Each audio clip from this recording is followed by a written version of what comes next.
tinha uma outra preta gritando, bate nelas. Bate nelas. E aí, o que me parou não foi o fato dele estar vindo pra cima da gente, foi da fala do fundo.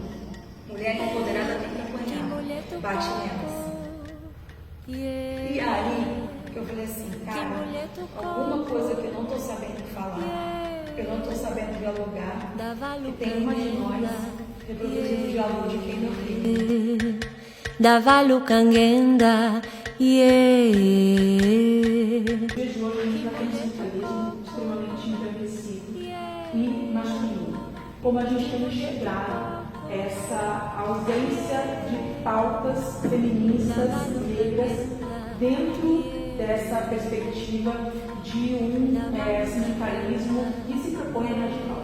É um instrumento para a revolução, para a mudança do sistema que a gente vive, a superação do sistema capitalista. Então eu vim para o movimento sindical foi através da revolta total mesmo. Aí você vai conhecendo toda a estrutura do movimento sindical. Ela é uma estrutura machista, ela é uma estrutura excludente, é uma estrutura misógina, é uma estrutura racista. A gente precisa fazer alguma coisa, porque acho que dá para a gente fazer, transformar toda essa nossa revolta em alguma luta, em alguma transformação positiva. Qual que é a minha categoria? Ela é 90% de mulheres e a sua composição da diretoria é majoritariamente masculina. Questão de assédio, questão dos locais para onde essas pessoas estão organizadas e mandadas para trabalhar, né? As funções que essas pessoas exercem, quem está no sobretrabalho? Quem que vai estar no desvio de função primeiro? Né? Na hora da pauta sindical, quem que vai se ferrar primeiro?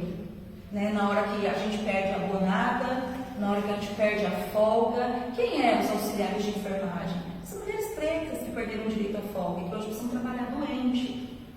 Né? E aí são mulheres pretas que vão ter mais de um filho, que vão ser monoparentais. Então, assim, entender que isso é um problema da nossa classe. Eu não estou falando de outro, estou falando da classe trabalhadora. E uma das limitações acaba sendo o fato de nós sermos mulheres trabalhadoras, muitas são mães. Nós precisamos estar em todos os espaços que estão em torno da gente. Dentro do próprio sindicato, as empresas chegavam e sempre perguntavam aonde estava o presidente do sindicato. Eu estava na mesa. Então, eu acho que a nossa participação mais efetiva, mais combativa no próprio sindicato, ela vai esbarrar aí por várias questões, que são inclusive questões materiais, da base material. As pessoas, elas tentam nos desvalidar, tirar a nossa validade, tirar as nossas competências, sempre colocando a questão de gênero e raça na frente. Na nossa própria formulação, a gente foi discutindo isso ao longo também desse movimento de construção da comissão de lutas, da oposição, de que a gente precisa se qualificar, estudar, ter esse tempo, porque isso também interfere, Os homens geralmente são aqueles que chegam, fazem o discurso, às vezes vão falar a mesma coisa que a gente acabou de falar, mas acaba sendo às vezes de uma forma mais qualificada, até porque eles têm mais tempo para isso, e a gente acaba ali, às vezes falando, não vou falar, não vou... E a gente vai aprendendo que a gente precisava, assim, ocupar esses espaços. E que a gente não vai romper com isso de uma hora para outra. No entanto, é preciso a todo momento a gente cutucar isso. Organização já. Porque senão a gente, de fato, não vai alterar essas condições.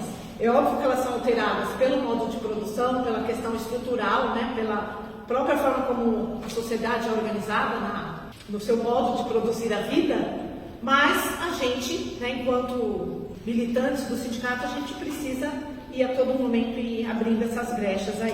O sindicato ainda que consegue organizar a classe em torno aí das suas demandas, das suas pautas, e a gente precisa que cada vez mais o sindicato ele seja ocupado pela nossa classe, que é expressa aí, e racializada. Tantas pessoas antecederam e a gente está aqui, em pleno século XXI, brigando pelas mesmas coisas, ou seja, respeito, igualdade, equidade, tudo. E aí a gente não tem como a gente fugir desse desafio que é assumir uma outra posição dentro do sindicato. Eu tenho um compromisso de classe muito claro. O que eu preciso fazer enquanto mulher preta, enquanto mulher da classe trabalhadora, de que forma eu posso contribuir para a organização da minha classe? E nesse momento, eu não vejo outra perspectiva a não ser a luta sindical.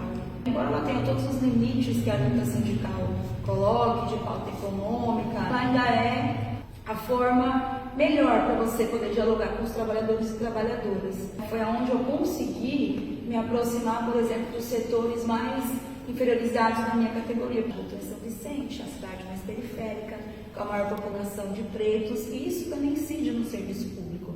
Não é à toa que a gente tem o pior salário da região. E é urgente a gente, mulher preta, homens pretos, estarem fazendo essa discussão no meio sindical, porque o perfil da mulher preta tem que ser esse. A gente não teve moleza, a gente tem 500 anos de porrada nas costas. Então não é qualquer mané que vai chegar e a gente vai deitar e não tem nenhum problema de falar isso.